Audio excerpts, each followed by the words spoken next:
आपका आपका ये आपकी पत्नी क्या है, आप कैसे बोल रहे हैं? बस चुप हो गए। उन्होंने सोचा कि ढूंढ के नहीं लाएगा।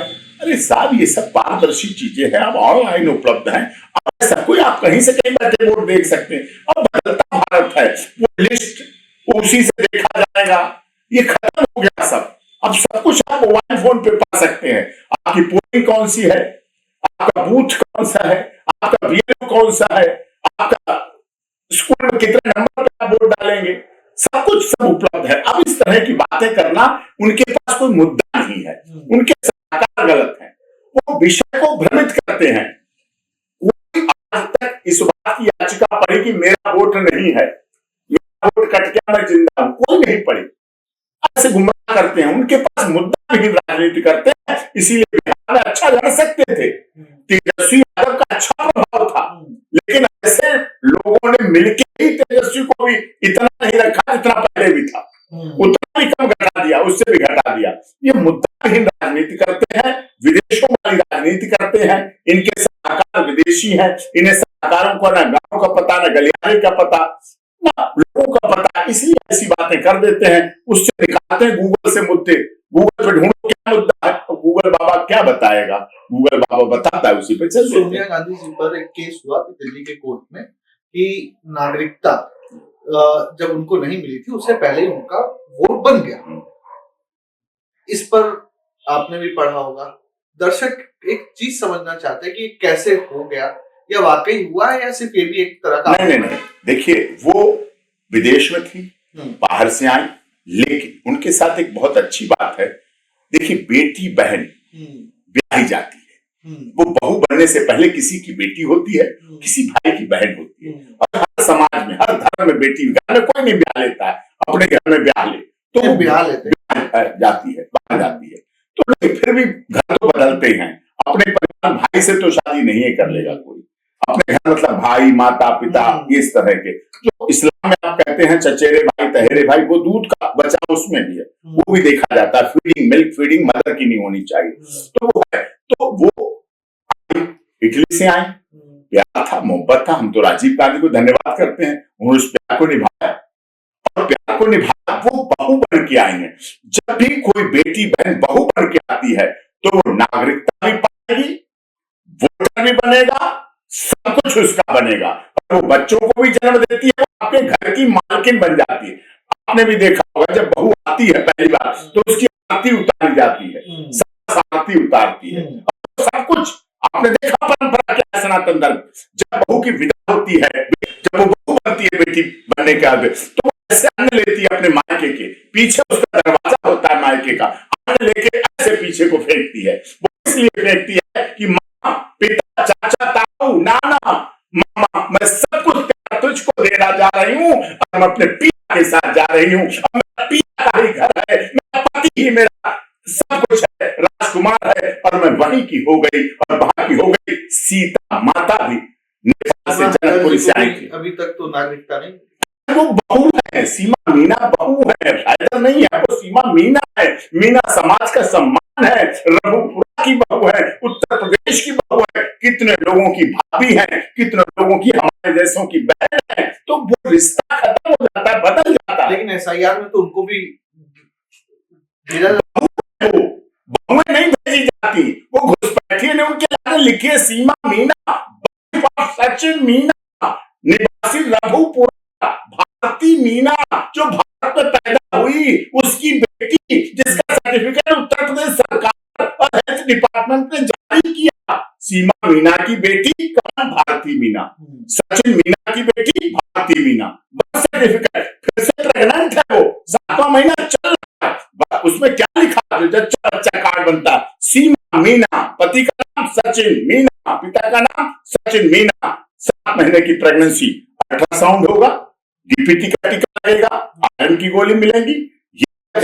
मीना जी अभी बहुओं को कैसे आप कर सकते हो? हमारी माँ भी किसी घर से आई है, हमारी दादी भी किसी घर से आई है, हमारी पत्नी भी किसी घर से आई है, हमारे भाई की पत्नी भी घर से आई है, हमारी बहन भी किसी घर में गई है, हमारी बेटियां भी किसी घर में गई है, आगे भी जाती रहेंगी, ये सिलसिला चलता रहेगा। ये पागल लोग हैं जो इस तरह की बात करते हैं, बेटियों को, बहनों को जोड़ते हैं, उनको घुसपैठियों के साथ जोड़ते हैं,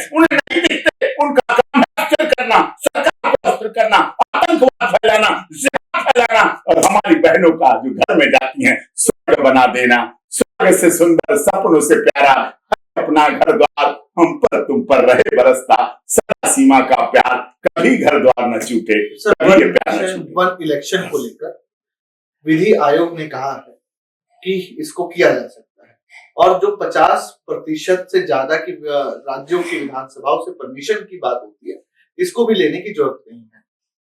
विपक्ष का कहना है कि वन नेशन वन इलेक्शन एक तरह की मोनोपोली हो जाएगी, जो सत्ता में रहेगा वो ज्यादा मजबूत रहेगा। तो क्या वन नेशन वन इलेक्शन इस देश की जरूरत है, या सिर्फ सत्ता पक्ष की तरफ से खड़ा किए जाने वाला एक नया बखेड़ा है? वन नेशन वन इलेक्शन इस देश की जरूरत है। अब वो समय चला गया जब हर दूसरे साल पंचायत चुनाव हो रहे हैं, नगर पालिका के चुनाव हो रहे हैं, विधानसभा के चुनाव हो रहे हैं, लोकसभा के चुनाव हो रहे हैं। हर साल चुनाव होता रहता है, हर साल लाउड स्पीकर भोंपू बज रहा है, बच्चे पढ़ने से डिस्टर्ब हो रहे हैं, हर साल शासन प्रशासन लगा है, हर समय रैलियां हो रही हैं, हर समय चुनाव हो रहे हैं, हर समय चुनावी लड़ाइयां हो रही हैं, हर समय भेदभाव पैदा हो रहा है, हर समय मनमुटाव। राजनीति तो है, राजनीति में तो होगा, उसने हमारी मीटिंग नहीं कराई, उसने हमारी रैली नहीं कराई, उसने हमारी भीड़ नहीं कराई, तो ये होगा। तो इस समय अब खत्म हो चुका है। एक साथ 3 मशीनें रखी जाएंगी। नगर पालिका के लिए आप किसको वोट देना चाहते दबाइए, लेजिस्लेटिव असेंबली के लिए बटन दबाइए, लोकसभा के लिए बटन तो आपको ही दबाना है। ईवीएम तो आपकी है, ईवीएम तो कांग्रेस लाई है, भारतीय जनता पार्टी नहीं ईवीएम लाई, इलेक्ट्रॉनिक वोटिंग मशीन कांग्रेस लाई। भरोसा नहीं है ना आपसे? वो तो उन्हीं की, अपनी जीत पे भरोसा नहीं, हमें अपने इस हाउस पे भरोसा नहीं, आपको इस कैमरे पे भरोसा नहीं, आपको अपने स्टूडियो को जो इतना बड़ा सिस्टम लगा रखा आपको उस पे भरोसा नहीं, आपको अपने टैग पे भरोसा नहीं, आपको अपनी घड़ी पे भरोसा नहीं, फिर किस पे किसका भरोसा? वो तो कह रहे बैलेट पेपर पे आ जाते। थोड़ी विदेशों में भी चल रहा है, पहले ले आए फिर उसके बाद हटा दे। अब राजीव गांधी कंप्यूटर ले आए, क्यों नहीं हटा रहे? हटा देना। राजीव गांधी के अखिलेश यादव ने ये बात संसद कंप्यूटर, जर्मनी में बैलेट बैन हो गया, जापान में बैलेट, वो माफ कीजिएगा, ईवीएम बैन हो गया, तो भारत में भी कर दीजिए। वहां की परिस्थितियां क्या है? भारत दुनिया का सबसे बड़ी जनसंख्या वाला देश है। भारत के लोगों की पता क्या है? पहले चीन बड़ा देश था जनसंख्या में, लेकिन भारत के लोगों को कोरोना मिला, कोरोना चीन ने भेजा, कोरोना चीन ने सोचा कोरोना में सबकी जनसंख्या कम हो जाएगी, वो बढ़े रहेंगे।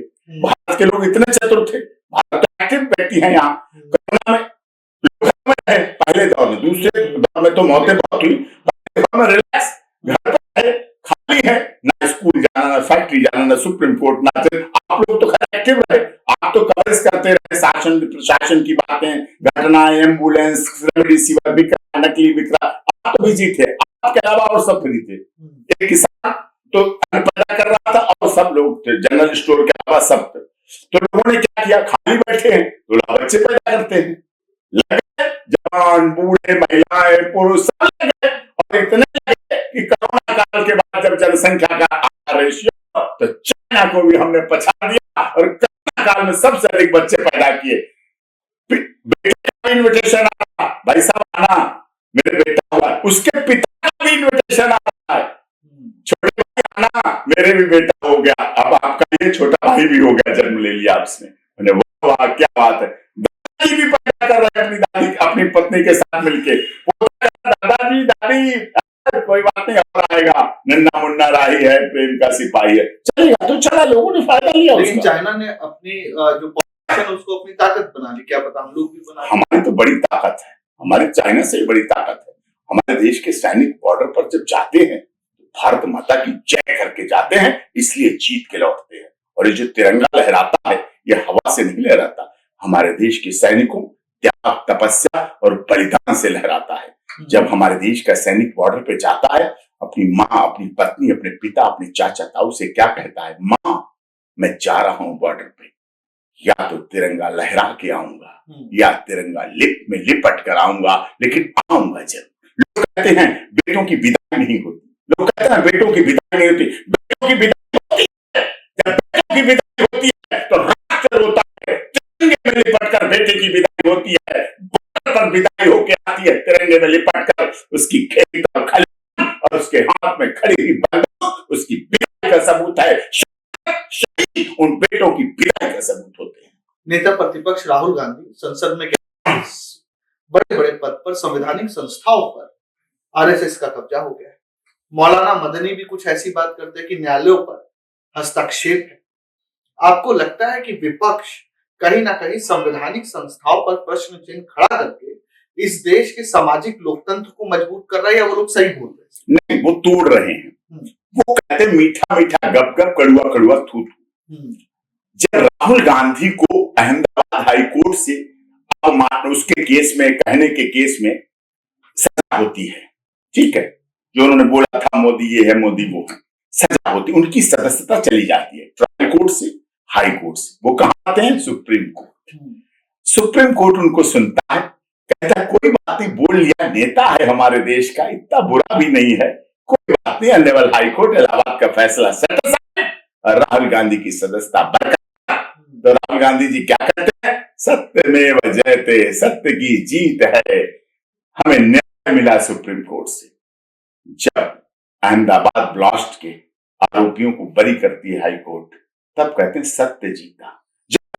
की जमीन पर कब्जा हुए लोग, मस्जिदें बनी हुई लोग, उनको रोकने का हम रुकवा देते हैं सुप्रीम कोर्ट से, तब लोग कहते हैं सत्य जीत गया, न्याय मिल गया, सुप्रीम कोर्ट का धन्यवाद।